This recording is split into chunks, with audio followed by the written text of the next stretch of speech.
Hello, আসসালামু আলাইকুম everyone. Welcome back to my channel দেশি ব্লগ চ্যানেলে নিয়ে সবাইকে স্বাগতম। অনেক বেশি মন খারাপ ছিল, তো ছাদে বসেছিলাম। যখন খুব বেশি মন খারাপ হয়, প্রকৃতির কাছে থাকতে কিন্তু ভালো লাগে, এতে করে মনটা বেশ ভালো থাকে। সেই সাথে দেখতেছিলাম যে মানুষ যতই মন খারাপ থাক, যতই অসুস্থ থাক, প্রত্যেক দিন প্রত্যেকটা মানুষ তাদের নিজ কর্মস্থানে তাদের কাজগুলা করতেই থাকে। যেমন এই যে চাচাটা কাজ করতেছিল। তো আমি এখানে বসে থেকে আমার জীবনের মূল্যবান সময়টা কেন নষ্ট করতেছি? আমারও বাসায় গিয়ে কাজ করা উচিত, সেটাই ভাবতেছিলাম। কত রকমের মানুষ বাইরে বের হলে দেখা যায়, কত রকম কাজ করে তারা, কত পরিশ্রম করে প্রত্যেকদিন নিজের জীবন নির্বাহ করার জন্য। তো সেইটাই। তো আমিও এরপরে নিচে চলে যাব আর গিয়ে আমার কাজগুলা করব। গাছগুলাকে দেখলে মনটা ভালো হয়ে যায়। খুব বেশি গাছ নাই, তারপরেও তো এই তো নিচে আসছি। আর যেই কাজটা করতে সবথেকে বেশি ভালো লাগে সেই কাজটাই করতেছি। তো আমার যত কাজ আছে তার মধ্যে ক্লিনিংয়ের কাজগুলা করতে বেশি ভালো লাগে। মানে পরিষ্কার করলে সেই জায়গাটা যখন ঝকঝকে হয়, আবার একটু মানে অর্গানাইজ দেখা যায়, তখন কিন্তু ভালো হয়ে যায় মনটা। তো এই ফ্রিজটার উপরটা কয়েকটা দিন থেকে ভালো মতো পরিষ্কার করা হয়নি, তো আজকে ডিপ ক্লিন করে নিচ্ছি। ফ্রিজ কিন্তু আমি এবছর আর মানে ভিতরটা ডিপ ক্লিন করব না, কারণ আমার আগে থেকেই করা আছে। তো শুধু যে নর্মাল ফ্রিজটা আছে সেইটাই করব। পরের ভিডিওতে অবশ্যই আপনাদের সঙ্গে শেয়ার করব। তো এদিক থেকে আমার ডিপ ফ্রিজের উপর যে গাছগুলা থাকে তার মধ্যে একটা আর্টিফিশিয়াল ফুলের গাছও আছে। সেইটা আমি খুব ভালো মতো পরিষ্কার করে নিচ্ছি। গত ২-৩ দিন এটাতে হাতই দেওয়া হয় নাই। আমি একটু মাঝখানে অসুস্থ ছিলাম, যার কারণে অন্য সব কাজ করা হলেও এই যে ছোট ছোট যে কাজগুলো আছে এগুলো সেইভাবে একটা করতে পারি নাই। আর এত বেশি ধুলাবালি, বৃষ্টি যেহেতু হচ্ছে না, ধুলাবালিটা একটু বেশি হয়ে গেছে। তো সেই জন্য একটু ভালো মতোই পরিষ্কার করতে হচ্ছে। এরপর আমি হচ্ছে এখন ফ্রিজটা তো শুকিয়ে গেছে, তো এরপরে এর ম্যাটটা দিয়ে দিচ্ছি। আর আমি আজকে একটা নতুন মানি প্ল্যান্ট গাছও রোপণ করছি, সেই গাছটা দিয়েই আজকে ডিপ ফ্রিজের উপরটা সাজাবো। নিজের হাতের গাছ লাগিয়েছি এবং সেটাকে গ্রো করে তারপরে সেটা দিয়ে ঘর সাজাচ্ছি। এর যে একটা অনুভূতি, আমার কাছে মনে হয় এর থেকে ভালো কিছু আর হতে পারে না পৃথিবীতে। মানে যা কিছুর পিছনেই পরিশ্রম দেন না কেন, আমার কাছে মনে হয় সব থেকে গাছের পিছনে পরিশ্রম দেওয়ার পর তারা যে আমাকে ভালোবাসাটা দেয়, এই ভালোবাসাটা আর কেউ দিতে পারবে কিনা সন্দেহ আছে। তো যাই হোক, এইখানে এই তো মানি প্ল্যান্টের গাছটা আমি নিজে করছি এবং এই তেলের জার, এইটা 5 লিটারই, সেই জারটা কেটে একটু কালার করে নিয়েছি, নিয়ে এখন রেখে দিচ্ছি। এই গাছটা আমি সম্পূর্ণ কোকোপিটে করছি। তো ওইটা তো পরিষ্কার করা হয়ে গেছে। এর পাশে যে ওভেন ক্যাবিনেটটা আছে সেইটা এখন পরিষ্কার করে নিব। আর হচ্ছে আমার এইখানে যে ওভেনটা থাকে সেটা নিয়ে আমার গত একটা ভিডিওতে প্রশ্ন আসছে। আপুটা ৩-৪ জায়গায় প্রশ্ন করছে, মানে কমেন্ট করছে, আমি এখনও কমেন্টের রিপ্লাইও দেই নাই। তো আমি ভিডিওটা যেহেতু করতেছি, ভাবলাম যে আপু এত করে আমাকে রিকোয়েস্ট করছে, আমি একটু বলে দিই। তো আপু বলছিল এই ওভেনটাতে কেক বানানো যায় কিনা। কেক বানানো যায়, তবে কিন্তু এটা কেক বানানোর ওভেন না। এটা হচ্ছে মাইক্রো ওভেন। মাইক্রো ওভেনে মূলত খাবার দাবারগুলো গরম করা, টুকিটাকি কিছু রান্না করা যায়। কিন্তু কেক বানানো অর্থাৎ বেকিংয়ের যে ওভেন হয় সেটা হচ্ছে ইলেকট্রিক ওভেন। ওই ওভেনটার দামও কম, 4,500 5,000 টাকা হলে কিন্তু আপু আপনি পেয়ে যাবেন। আমার কাছে জানতে চাইছিলেন, সেই জন্য বলে দিচ্ছি। আর এই মাইক্রো ওভেনটার দাম হচ্ছে 14,000 টাকা, সিঙ্গার কোম্পানির। তো আমি সেটাও বলে দিলাম, এখানে শুধু আপনি খাবার গরম করার জন্য বেস্ট আর কি। তাছাড়া এখানে সব অপশনে আছে, সব কিছুই করা যায়। তবে বেকিংয়ের যে হচ্ছে ওভেন হয়, ইলেকট্রিক ওভেন, ওইটার মতো সুন্দর হয় না। তো বেকার হচ্ছে চেষ্টা করে লাভ নেই। আপনি যদি বেকিংয়ের কথা চিন্তা করে নেন তাহলে আপনি ইলেকট্রিক ওভেন কিনবেন। আপনি আমার কাছে জানতে চাইছিলেন যে কেক বানানো যায় কিনা, সেই জন্যই বলে দিলাম। আমি কিন্তু ওভেনের ভিতরটা আপনাকে ভালো মতো দেখিয়েও দিব। তো আমার হচ্ছে যে ব্লেন্ডার জারগুলা থাকে ওগুলাই আমি এখানে রাখি, সেটাই আর কি রেখে দিলাম। আর এখানে হচ্ছে রাত্রে ফোন চার্জে দিয়েছিলাম, তো চার্জারটা খুলে হচ্ছে এখন রেখে দিব জায়গা মতো। আর ওভেনের তারটা লাগিয়ে দিলাম। ওভেনটা তো সারা রাত বন্ধ থাকে, ওই কারণে ওইখানেই মোবাইল চার্জ দিই।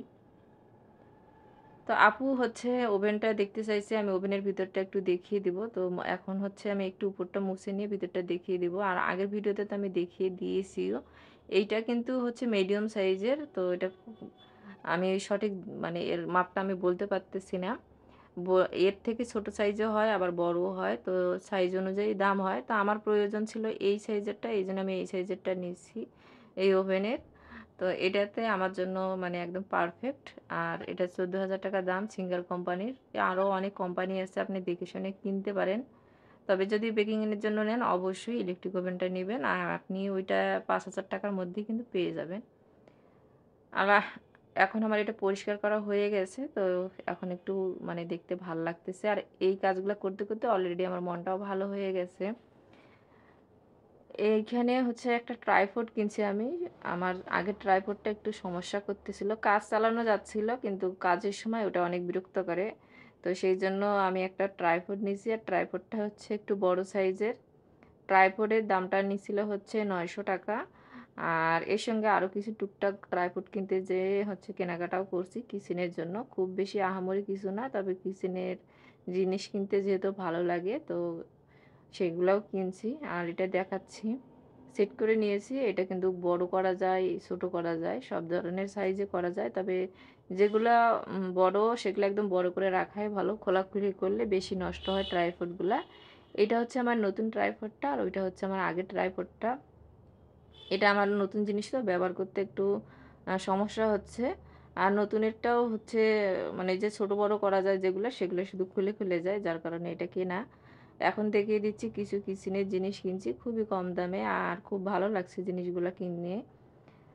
আমি এগুলো আসলে কেনার জন্য যাইনি। অন্য কাজে গিয়েছিলাম, গিয়ে এগুলো দেখে ভালো লাগছে।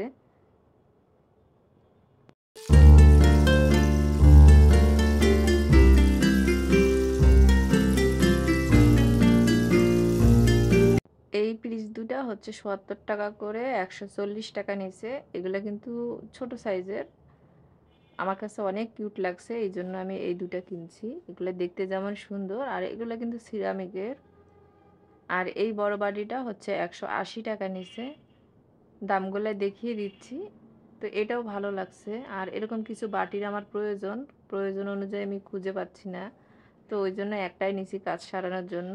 আর এগুলা হচ্ছে ৳৫০ করে নিছে। দামগুলা দেখিয়ে দিচ্ছি। এরকম ছোট, ছোট জিনিস হচ্ছে ভালো লাগে হাতের কাছে থাকলে। সবসময় চায়ের সঙ্গে টা খাওয়ার জন্য এগুলা বেস্ট মনে হয় আমার কাছে। তো এই তো দেখিয়ে দিলাম। আর হচ্ছে এখন ছোট্ট একটা রিকোয়েস্ট করে নেই, প্রিয় আপুরা একটা লাইক দিয়ে অবশ্যই আমার ভিডিওটা শেষ পর্যন্ত থাকবেন। নিশ্চয়ই কোনো না কোনো অংশ আপনাদের কাছে ভালো লেগে যাবে। তো এরপরে হচ্ছে আমি রান্না করতে চলে যাব। তো আজকে হচ্ছে তিলের ভর্তা করব। সেইজন্য তিল এখানে নিয়ে নিচ্ছি। আর তিলগুলা হচ্ছে মানে পরিষ্কার করা ছিল না। তো এগুলা একটু ঝেড়ে ভালো করে পরিষ্কার করে নেব। কারণ তিলে কিন্তু অনেক হচ্ছে অ্যা ছোট, ছোট ময়লা থাকে। তো ওগুলো ভালো করে ঝেড়ে পরিষ্কার করে নিতে হয়। আর তিলের ভর্তা হচ্ছে আমাদের বাসায় খুব মানে সবাই ভালো খায়। এর গন্ধটা হচ্ছে অনেক ভালো লাগে। আর আজকে যখন ভয়েস দিচ্ছিলাম পরে মানে প্রচুর পরিমাণে গরম ছিল যার কারণে কিন্তু ভয়েসে অনেক সমস্যাও থাকতে পারে। এখানে আমি আগে ভাতটা বসিয়ে দিচ্ছি কারণ রাইস কুকারে ভাতটা হতে টাইম লাগে আর এই ভাত বসিয়ে দিলে আর কোনো কিছু করা লাগে না। ভাবলাম ভাতটা হতে থাক আর আমি এদিকে আমার কাজগুলা করতে থাকি, রান্নার জোগাড়গুলা করে নেই। রান্নার সব জোগাড় করে নিয়ে রান্নাঘরে গেলে আর কি গরমের দিনে ভালো হয়, রান্নাঘরে বেশিক্ষণ থাকতে হয় না রান্না সেই জন্য আগে জোগাড়পাতিগুলা করে নিচ্ছি। আর তিলে কত ময়লা থাকে সেটা একটু দেখিয়ে দিচ্ছি। এগুলা হচ্ছে তিলের যে হচ্ছে গাছের পাতা-টাতাগুলাই হচ্ছে শুকনা, ওগুলাই থাকে। তো একটু ভালো করে দেখে শুনে নিতে হয়। এই যেরকম ছোট, ছোট ময়লা থাকে। এগুলা সবথেকে বেশি ভালো হয় ভালোমতো ধুয়ে পরিষ্কার করে রোদে শুকিয়ে নিলে। তো আমার কাছে হচ্ছে এখন অতটা সময় নাই। সেইজন্য আমি এইভাবেই নিয়ে নিলাম। ভালোমতো ঝেড়ে-ঝুড়ে পরিষ্কার করে আমি এটা ভর্তা করার সময় ধুবো ভাজার পর আরকি। ধুয়ে ভর্তা করব। এখন আমি একটা কড়াই বসিয়ে দিলাম আর এর মধ্যে হচ্ছে তিলগুলা দিয়ে এখন হচ্ছে ভেজে নেব। তিল কিন্তু বেশি ভাজলে তিলের ভর্তা খেতে তিতা লাগে। তো এটা যখনই গন্ধ বের হওয়া শুরু হয় ভাজতে ভাজতে তখনই হচ্ছে নামিয়ে নিতে হয়। তিলের মানে তিল ভর্তা ভাজা শেষ, এখন ঢেলে নিচ্ছি। মাছের ঝোল করব আর তিলের ভর্তা করব। বেশিদিন আমরা কিন্তু মাছই খাই। মাছ খেতেই বেশি ভালো লাগে আর গরমের দিনে মাছ খাওয়াটাই মনে হয় আমার জন্য বেস্ট। তো আগে কিন্তু তিলের ভর্তার মধ্যে হচ্ছে পেঁয়াজ আর রসুন ভেজে দিছি। এখন আবার আমি কাঁচা পেঁয়াজ দিচ্ছি। আমার যে কোনো ভর্তাতে কাঁচা পেঁয়াজ খেতে ভালো লাগে, এই জন্য আমি কিন্তু কাঁচা পেঁয়াজ দিই। বেশি করে একটু কাঁচা পেঁয়াজ দিয়ে ভর্তা করলে ভালো লাগে। তেলের ভর্তাতে তো কাঁচা পেঁয়াজ আর সরষের তেল দিই আমরা। এখন ভর্তাটা ভালো মতো মাখিয়ে নিচ্ছি হাত দিয়ে, একটু তেলটা আর পেঁয়াজটা নিয়ে এখন উঠিয়ে নিব। আর এরপরে হচ্ছে আমার আরও কিছু কাজ আছে, সেই কাজগুলোও করে নিব। গরমের কারণে তেমন একটা কাজ করে শান্তি পাওয়া যাচ্ছে না, যেখানেই যাচ্ছি সেখানে গরম মনে হচ্ছে। রান্নাঘরে তো আর কোনো কথাই নাই, এত বেশি গরম। তো এই তো আমার মাছের ঝোলটা প্রায় হয়ে আসছে, আর একটুখানি হবে। তো এটা একটু নাড়াচাড়া করে দিচ্ছি আর কি। সবজি হচ্ছে বাসায় তেমন একটা নাই, এই জন্য আজকে আর সবজিও রান্না করতেছি না। তো মাছের ঝোলটা হতে থাক। এদিক থেকে আমি হচ্ছে একটা বড় গামলা নিয়ে নিয়েছি, আর এখানে পানি নিলাম, নিয়ে ভিম লিকুইড দিয়ে দিলাম, আর লেবু আর পানি দিয়ে আমি ওভেনে গরম করে নিছি। নিয়ে এর মধ্যে দিয়ে দিলাম। আমি এভাবেই যে কোনো জিনিস কিনে নিয়ে আসার পর পরিষ্কার করি, কারণ এর গায়ে যে লোগোগুলো লাগা আছে এগুলো উঠে যাবে, আর বাইরে যে ময়লা টয়লায় জিনিসগুলো থাকে, ব্যাকটেরিয়াগুলো থাকে, সেগুলোও কিন্তু মরে যাবে। কারণ এগুলো কোথায় না কোথায় থাকে, কোথা থেকে আসে, তো সেগুলো কিন্তু আমরা দেখি না। তো অনেক জীবাণু থাকতে পারে, সেই কারণে আমি একটু গরম পানি, লেবু দিয়ে, ভিম লিকুইড দিয়ে ধুয়ে নিব। আমি সব সময় বাইরে থেকে জিনিস কিনে নিয়ে আসার পর পরিষ্কার করি এইভাবেই। আমার কাছে এতে মানে বেশি শান্তি লাগে, আর জিনিসগুলো বেশি ঘষা মাজাও করতে হয় না। দেখেন লোগোটা কীভাবে উঠে গেল, সেটা একটু কাছ থেকে দেখিয়ে দিচ্ছি। এগুলো কিন্তু শখের জিনিস, আর শখের জিনিস কেনাকাটা করতে অনেক ভালো লাগে।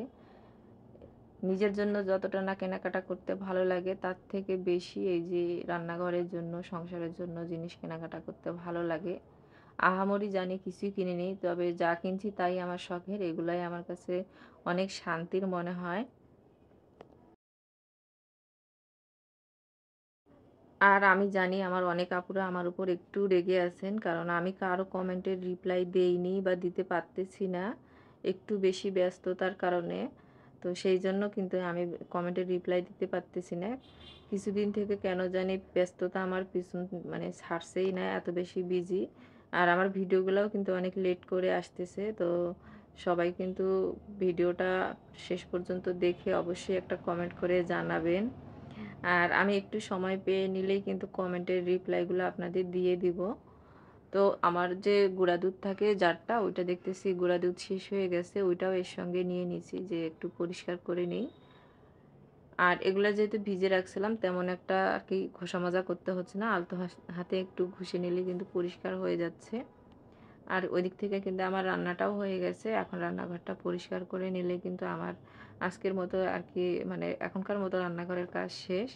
কাঁচের জিনিসের একটাই শান্তি, কাঁচের জিনিস পরিষ্কার করার পর অনেক ভালো লাগে দেখতে, এত বেশি স্বচ্ছ যে প্লাস্টিকের জার ইউজ করলে সেই শান্তিটা লাগে না।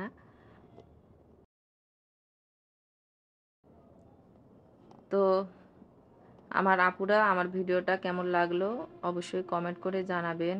আর সবাই ভালো থাকবেন, সুস্থ থাকবেন। অবশ্যই আমার আর আমার পরিবারের জন্য দোয়া করবেন। আর সবাই ঈদের তো ভালোই প্রস্তুতি নিয়ে নিচ্ছে, যারা ভিডিও বানায় তাদের ভিডিও তো দেখতেছি, আর সবাই খুব সুন্দর প্রিপারেশন নিচ্ছে।